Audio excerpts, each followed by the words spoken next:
Professor Zixitharion the Magnificent, third scholar of the Celestial Concordance and holder of 17 advanced degrees in xenopsychology, stood at the front of the lecture hall with all four of his eye stalks radiating what could only be described as profound academic smugness. He had taught thousands of species about the intricacies of emotional response theory.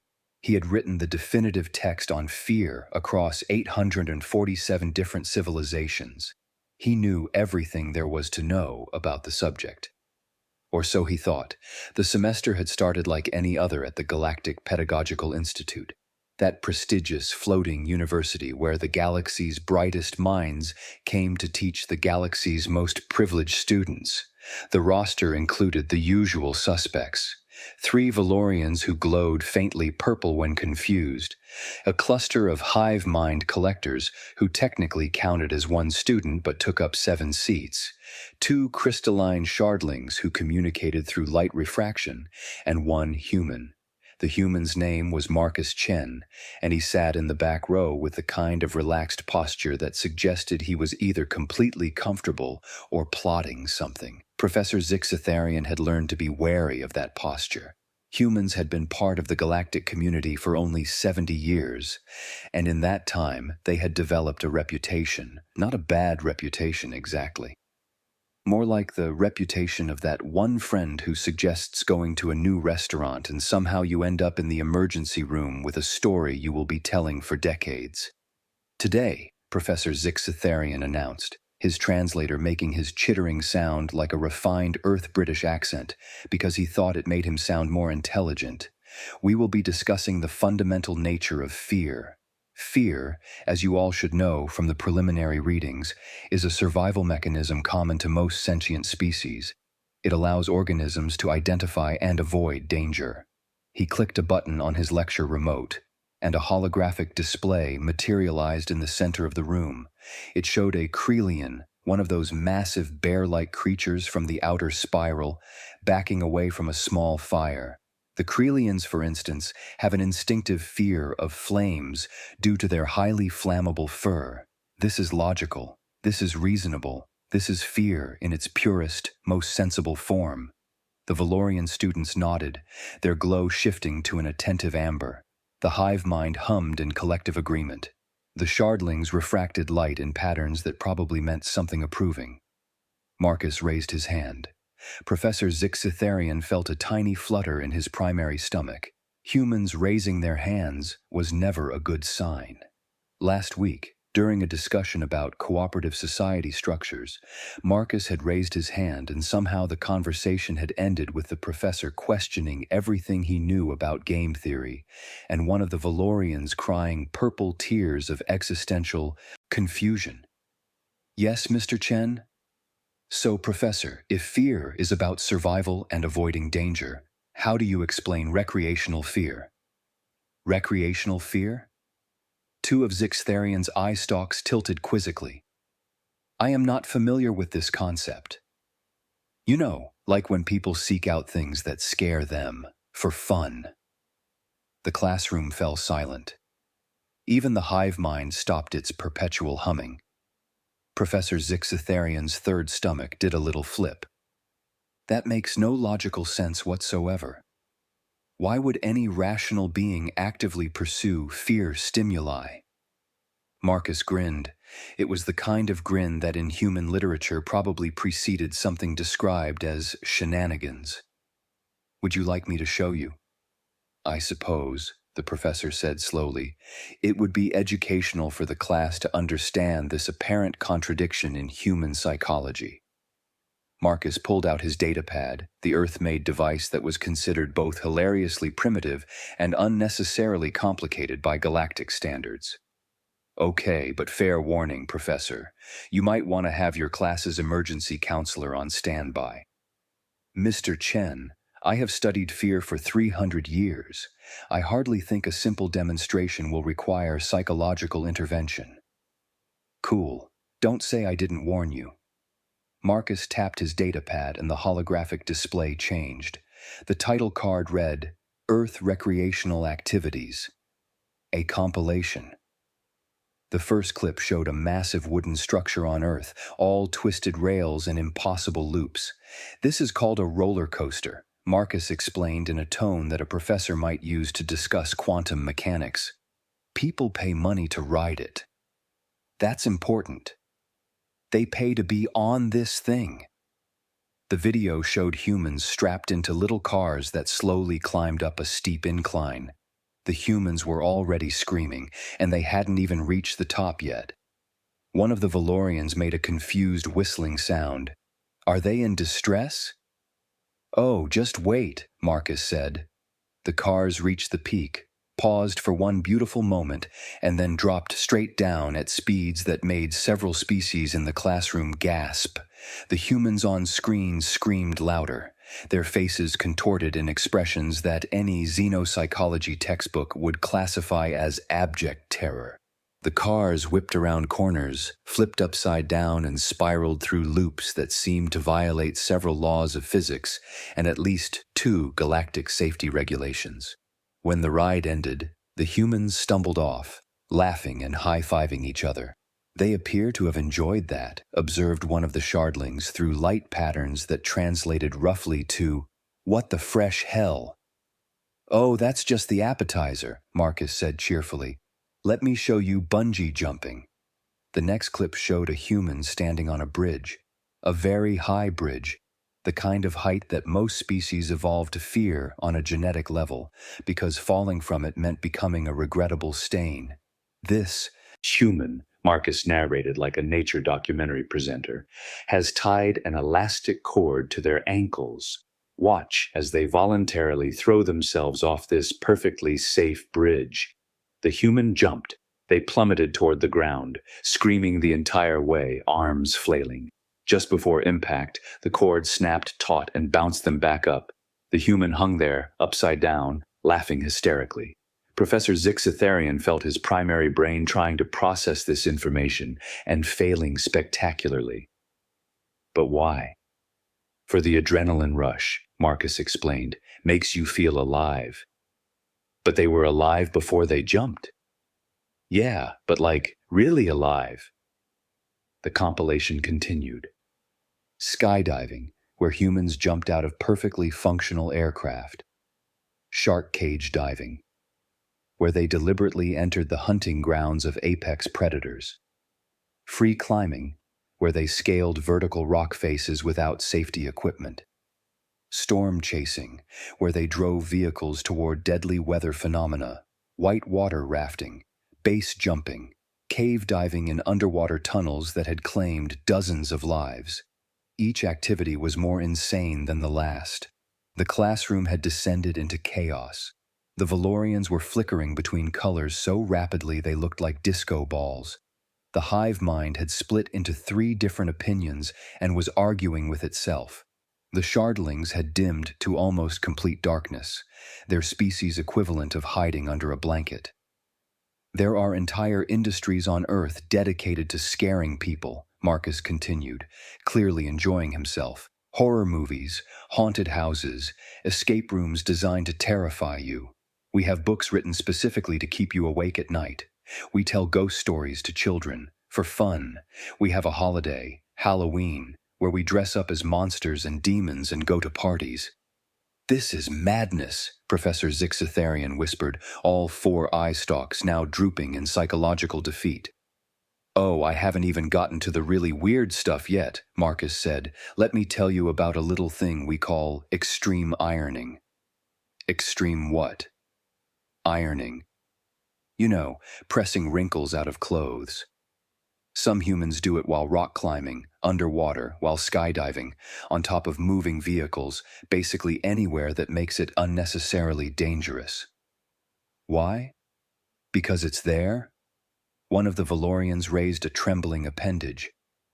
Mr. Chen, is your entire species suffering from some kind of collective death wish? Marcus laughed, that peculiar human bark that other species found both endearing and slightly alarming. No, see, that's the thing. It's not about wanting to die. It's about proving we're alive. Humans evolved on a death world, right? You all know this. Earth is classified as a Class 12 hazard zone. Professor Zixitharian nodded weakly.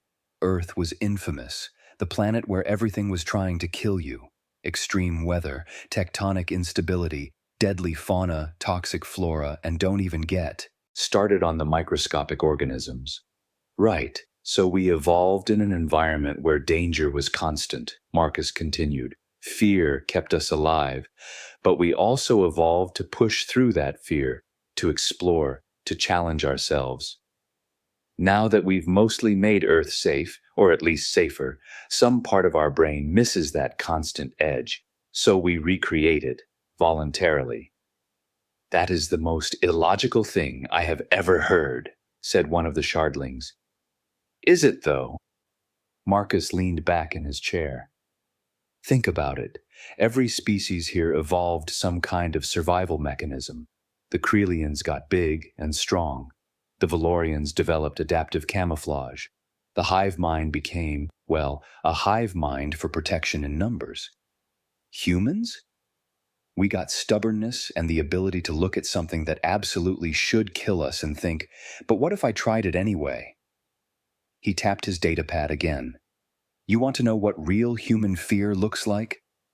Let me show you something. The display changed to show a grainy video, clearly ancient by galactic standards. It showed a human standing on a lunar surface, the gray dust of Earth's moon beneath their feet. The date stamp read, July 20th, 1969.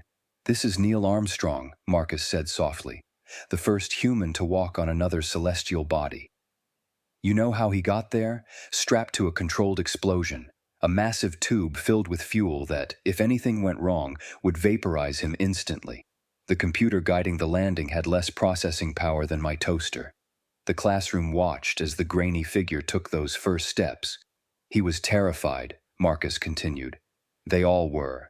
The astronauts, the engineers, everyone involved knew the odds. They knew all the things that could go wrong, and they did it anyway. Not for fun, not for an adrenaline rush, but because they looked up at that moon hanging in the sky and said, we should go there. He switched to another video. This is the Challenger disaster, 1986. 7 astronauts died when their shuttle exploded. Devastating, tragic. It grounded the space program for years. The video showed the horrible moment, the shuttle breaking apart against the blue sky. You know what happened after? More people volunteered to be astronauts. The waiting list got longer. Another video. Mars rovers. When Opportunity stopped responding after 15 years, grown engineers cried. They had sent this little robot to an alien world, expected it to last 90 days, and it gave them 15 years. When it died in a dust storm, its last message was basically, my battery is low and it's getting dark. Broke everyone's heart. Marcus stood up, gesturing to the display. This is what human fear actually looks like, Professor. It's not about being fearless. We're terrified all the time.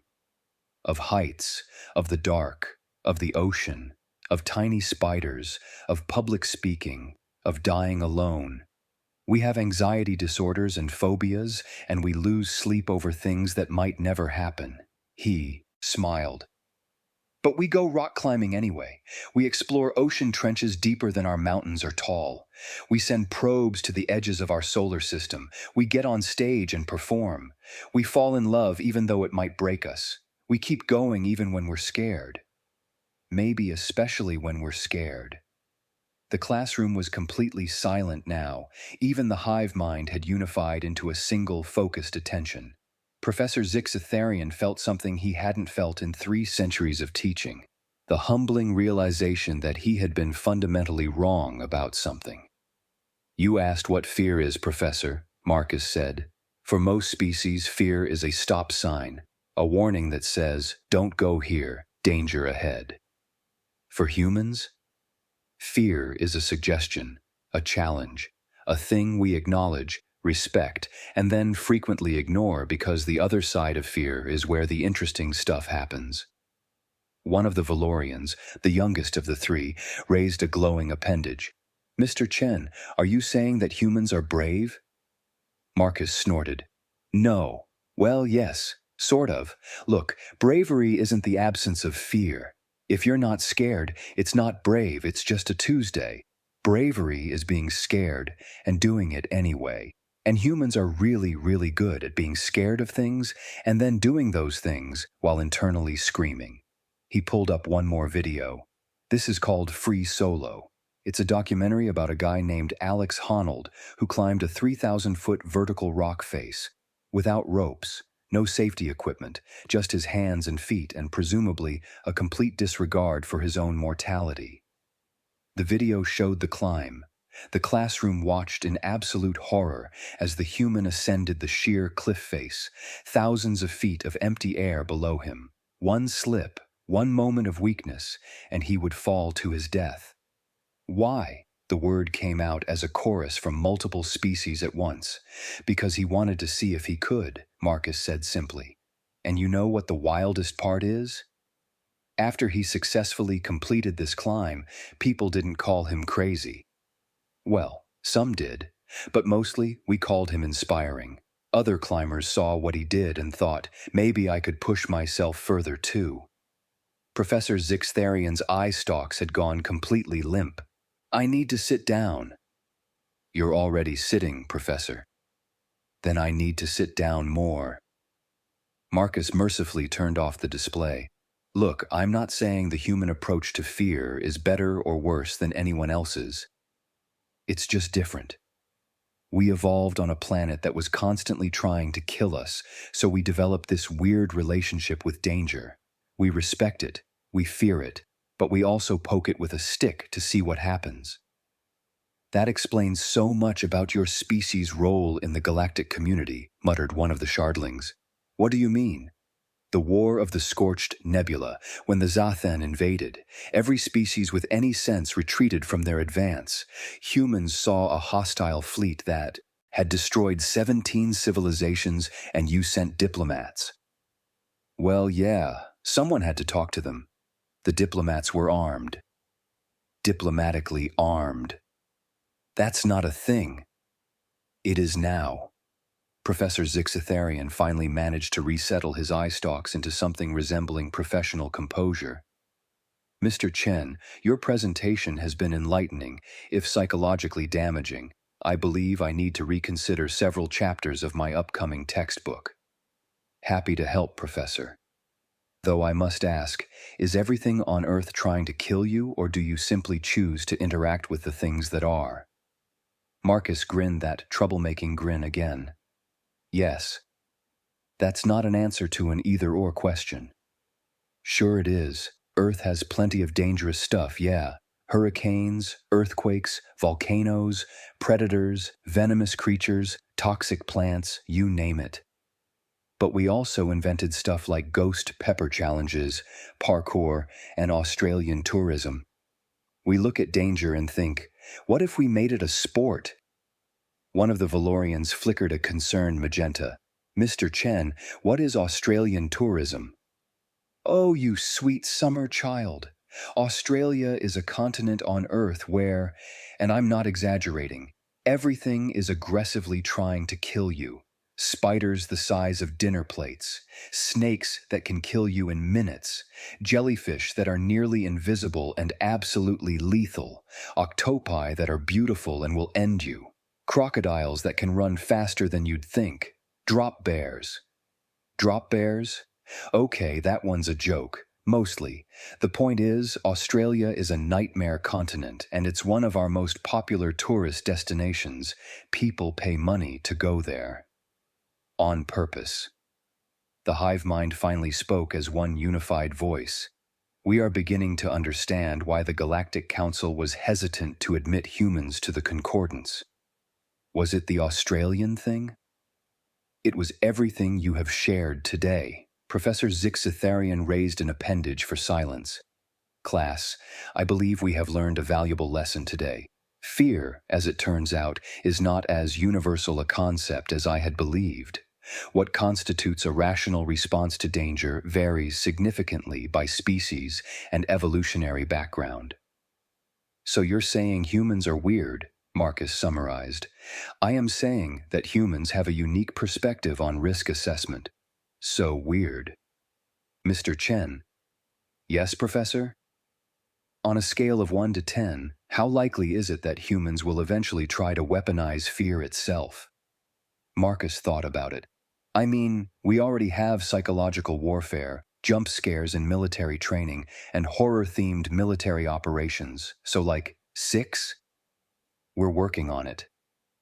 That's terrifying. Yeah, that's kind of the point. The class ended shortly after, with most students leaving in various states of existential crisis. The Valorians flickered uncertainly as they filed out. The Shardlings were already refracted into patterns that suggested they would be calling their therapists. The hive mind split back into individual units, each one arguing about whether humans were inspirational or insane. Professor Zixitharian remained at his desk, all 4 eye stalks staring blankly at the now empty holographic display. Marcus approached the desk. Sorry if I derailed your lecture, Professor. I get a bit enthusiastic sometimes. Derailed? Mr. Chen, you have fundamentally challenged my understanding of xenopsychology. I have 17 degrees and 300 years of experience, and I feel like a first-year student again. Is that a bad thing? The professor's eye stalks perked up slightly. You know, Mr. Chen, I don't think it is. In my time teaching, I have become comfortable, perhaps too comfortable, in my knowledge. You have reminded me that there is always more to learn, especially when it comes to species as wonderfully unpredictable as humans. So does this mean I'm getting a good grade on the participation portion? You're getting full marks and a note in my book acknowledging you as a primary source on human fear psychology. You're also getting a warning that if you show any more videos of humans doing inadvisable things, I may need to take a sabbatical for my mental health. Marcus laughed. Deal. Though, for what it's worth, Professor, I think you've got courage too. It takes guts to admit when you're wrong and when you need to learn more. Is that a human thing? Reframing personal failure as growth? It's a survival thing. You know what they say. What doesn't kill you makes you stronger. That is a terrible philosophy. And yet, here we are, still alive. Professor Zixitharian couldn't argue with that logic, mainly because trying to argue with human logic was like trying to solve a math problem where all the numbers were replaced with emotions and spite. As Marcus left the classroom, the professor pulled up his personal data pad and began making notes for his textbook revision. He would need to add an entire new section, possibly an entire new volume, on human fear psychology. The title practically wrote itself, Fear as Motivation, the Psychological Paradox of Human Risk-Taking Behavior, or How I Learned to Stop Worrying and Accept That Humans Are Just Like That. His communicator beeped. A message from the dean. Zix, I just got 14 incident reports from your class. What did you teach today? Professor Zixitharian considered how to respond. How did you explain that you had shown your class the true nature of human courage, recklessness, and the fine line between the two? How did you convey that you had accidentally traumatized several species by simply letting a human answer a question? He typed back. The human gave a presentation. Say no more.